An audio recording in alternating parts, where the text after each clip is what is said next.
Hello everyone, Python programming learning में हम पढ़ रहे हैं एक्सेप्शन हैंडलिंग। एक्सेप्शन हैंडलिंग के अंदर अब तक हम पढ़ चुके हैं सिंटैक्स एरर क्या होती हैं। उसके बाद हमने एक्सेप्शन को समझा। एक्सेप्शन को समझने के बाद हम पढ़ेंगे बिल्ट इन एक्सेप्शंस के बारे में इस वीडियो के अंदर।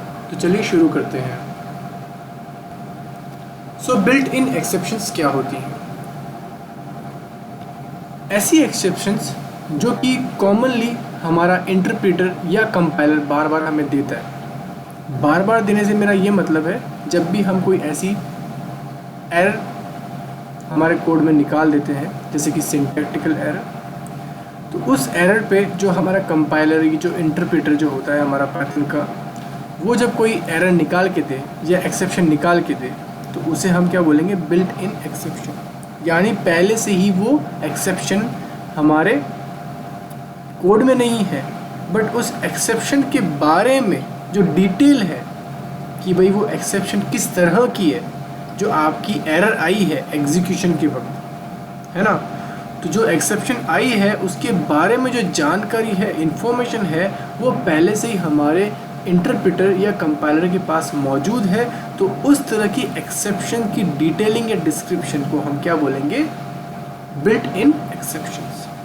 ठीक है, अब आगे देखते हैं। जो हमारा पाइथन का स्टैंडर्ड लाइब्रेरी है, उस स्टैंडर्ड लाइब्रेरी के अंदर बहुत ही बड़ा कलेक्शन है किसका? बिल्ट इन एक्सेप्शंस का।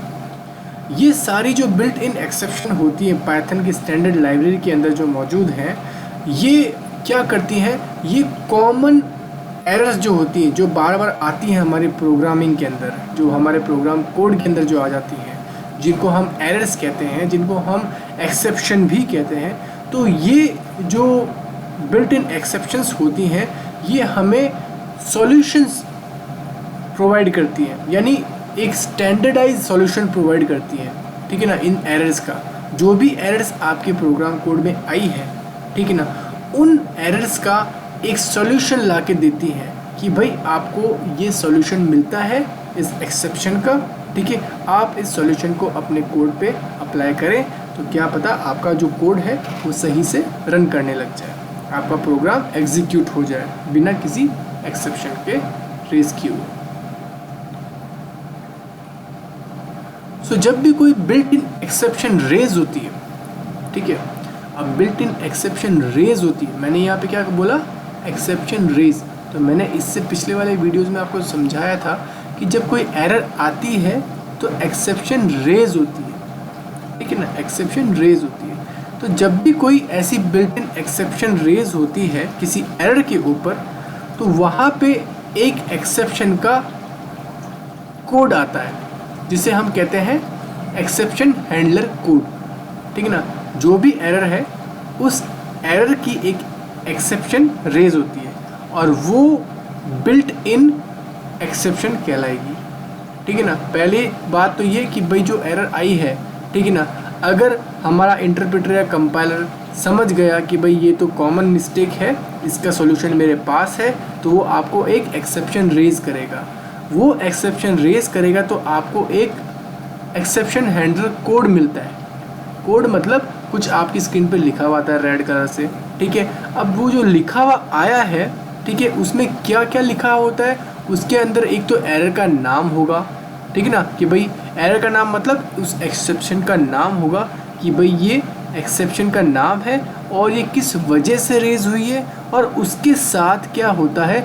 एक रीज़न और एक सजेशन, जो कि मैं आपको पहले ही बता चुका हूँ कि भाई ये एरर, ये एक्सेप्शन इस रीज़न की वजह से आई है, कहाँ पे आई है, और आप इसको किस तरह से इसको सही कर सकते हैं। तो यहाँ पे प्रोग्रामर जो होता है, वो प्रोग्रामर इस एक्सेप्शन को देखकर इसके अगेंस्ट एक एक्शन लेता है और उस एक्सेप्शन को हैंडल करता है। ठीक है, तो यहाँ पर हम पाइथन में आने वाली कुछ कॉमन एक्सेप्शन को देखेंगे जो कि बिल्ट इन एक्सेप्शंस कहलाती हैं। तो जो कॉमन एक्सेप्शन जो हमारे पाइथन इंटरप्रेटर कंपाइलर के पास पहले से ही उसका सॉल्यूशन मौजूद है, वो पहले से ही एक्सेप्शन के बारे में उसको सब कुछ पता है कि भाई ये एरर आएगी तो हमें ये वाली एक्सेप्शन थ्रो करनी है, यूज़र को ये दिखाना है, डेवलपर को ये दिखाना है। ठीक है। तो वो कॉमन बिल्ट इन एक्सेप्शंस क्या है पाइथन की, आइए देखते हैं।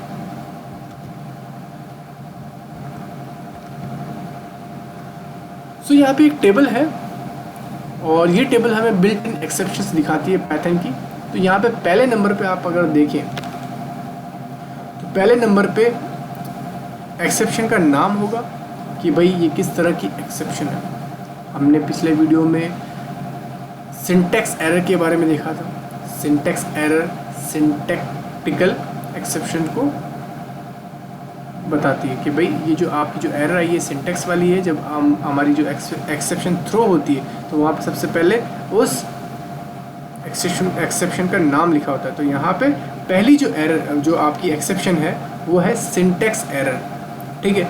सिंटैक्स एरर की एक्सप्लेनेशन में क्या है, it is raised when there is an error in the syntax of the Python code. आपके पाइथन कोड के सिंटैक्स के अंदर जो भी एरर होगी वो सिंटैक्स एरर करके आएगा हमेशा, ठीक है ना। उस एक्सेप्शन का क्या नाम होगा, सिंटैक्स एरर एक्सेप्शन। उसके बाद आता है वैल्यू एरर। अब ये वैल्यू एरर एक्सेप्शन कब आएगी, it is raised when a built in method or operation receives an argument that has the right data type but mismatched or inappropriate value। ये value error तब आएगी जब आप किसी फंक्शन में या किसी मेथड में जो पहले से बना बनाया जो फंक्शन है, जो पहले से बना बनाया आपका जो मेथड है, फंक्शन मेथड से जब मान लो जैसे कि प्रिंट है, ठीक है ना, प्रिंट एक फंक्शन है, टाइप एक फंक्शन है, इंट एक फंक्शन है, ठीक है ना, ये सारे कुछ फंक्शन है और ये कुछ फंक्शन आर्ग्यूमेंट लेते हैं, पैरामीटर्स लेते हैं, ठीक है ना। तो इनके डेटा टाइप तो सही से पहले से ही बने बनाए हैं बट हम इसमें डेटा किसी गलत तरीके से डाल रहे हैं, ठीक है ना। तो वहाँ पे किस टाइप की सिंटैक्स एरर आएगी, वैल्यू एक्सेप्शन, ठीक है। उसके बाद आता है IO error exception. IO error exception इसका एक्सप्लेनेशन क्या होगा, it is raised when this file specified in a program statement cannot be open. ये IO एरर का मतलब इनपुट आउटपुट एरर। आप इसे क्या कह सकते हैं, इनपुट आउटपुट एरर एक्सेप्शन, ठीक है, या इनपुट आउटपुट एक्सेप्शन। ये कब आएगी, जब आप प्रोग्राम में दी गई फाइल को ओपन करना चाह रहे हैं, ठीक है, और वो ओपन नहीं हो पा रही, ठीक है ना। हम एक ऐसी फाइल को ओपन करना चाह रहे हैं जो कि ओपन ही नहीं हो पा रही, ठीक है ना, ओपन नहीं हो पा रही, तो तब आएगी आपकी IO एरर। उसके बाद नंबर 4 पे है कीबोर्ड इंटरप्ट।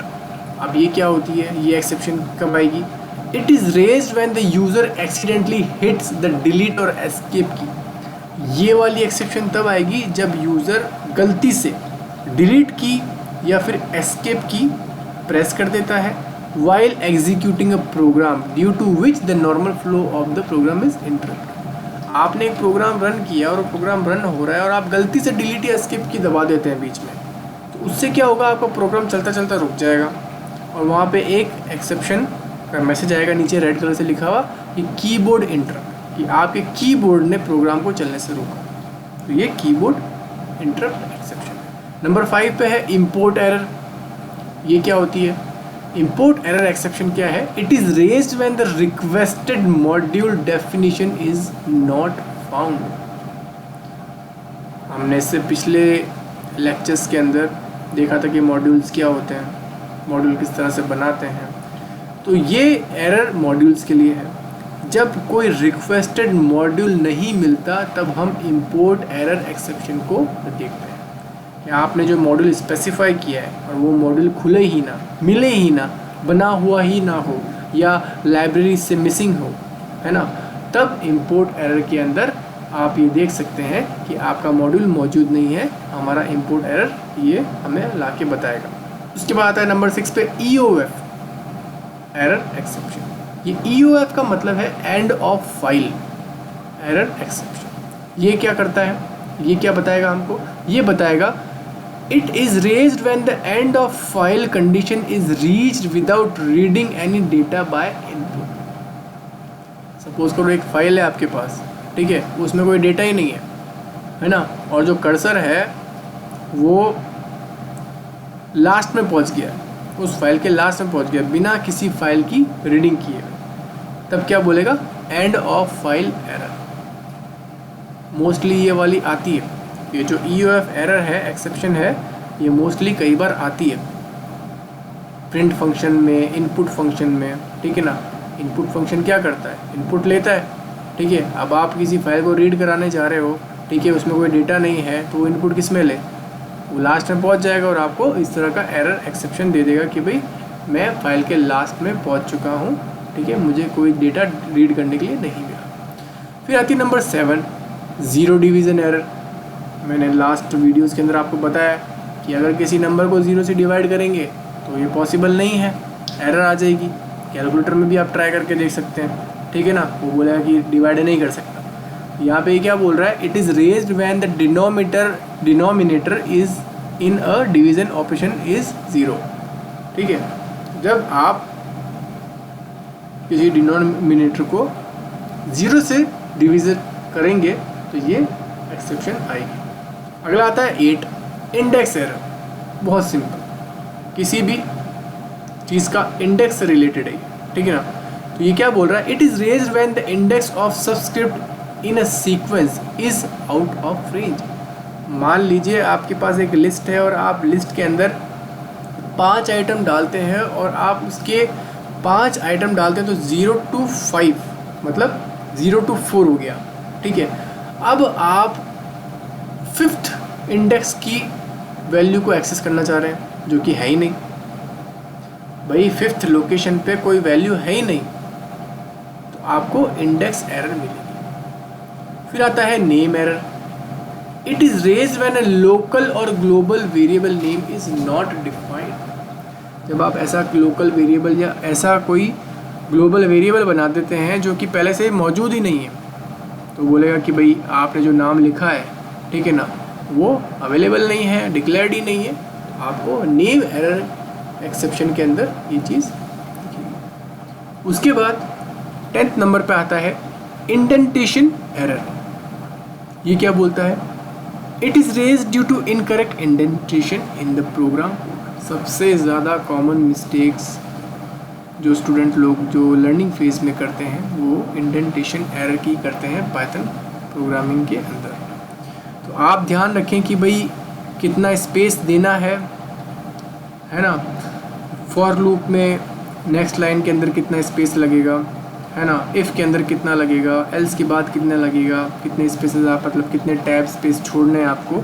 तो ये इंडेंटिंग करते करते आपको अपनी कोडिंग करनी चाहिए ताकि आपका जो कोड है साफ़ सुथरा लगे, फॉर्मेटेड लगे।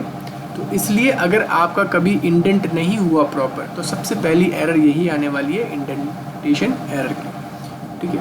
उसके बाद आता है टाइप एरर। ये क्या होता है, it is raised when an operator is supplied with the value of incorrect data type, है ना। अब मान लो आप स्ट्रिंग को नंबर से, ठीक है ना, मल्टीप्लाई करवा रहे हो या ऐड करवा रहे हो, तो यहाँ पे टाइप एरर आ जाएगी। आप भाई स्ट्रिंग के ऊपर एडिशन नहीं करवा सकते किसी नंबर का, दोनों अलग अलग टाइप से है ना, दोनों अलग अलग डेटा टाइप से, वहाँ पे एडिशन पॉसिबल ही नहीं है। तो यहाँ पे आपका टाइप एरर एक्सेप्शन आ जाएगा। फिर लास्ट आता है ओवरफ्लो एरर।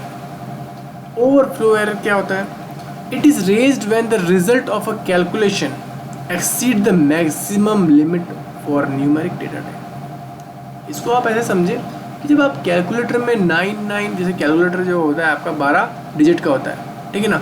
अब आप पूरे 12 डिजिट में सबसे मैक्सिमम नंबर क्या लिख सकते हो, 99999999, ठीक है। तो जब आप 12 बार 9 लिख के मल्टीप्लाई का नंबर बटन प्रेस करके वापस 12 बार 9 लिखते हो, फिर इक्वल टू करते हो, तो वहाँ पे ई आ जाता है लिखा हुआ, उसके आगे वो दिखा नहीं सकता, वहाँ पे वो एंड हो जाता है।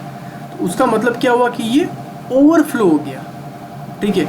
तो यहाँ पे जब न्यूमेरिक डेटा टाइप जो होता है ना, हमारा जो नंबर डेटा टाइप है उसके अंदर जो इंटीजर होता है उसकी जो एक रेंज होती है कि भाई ये यहाँ से यहाँ तक ही नंबर ले सकता है, तो उसके बियॉन्ड अगर कोई कैलकुलेशन हो रही है और वो नंबर की जो लेंथ इतनी लंबी बन रही है कि न्यूमेरिक डेटा टाइप के अंदर नहीं समा रही है, तो फिर ओवरफ्लो एरर एक्सेप्शन को हम फेस करेंगे।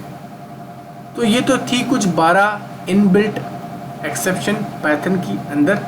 इसी तरह से बहुत सारी और भी इनबिल्ट एक्सेप्शंस हैं पाइथन की लाइब्रेरी के अंदर।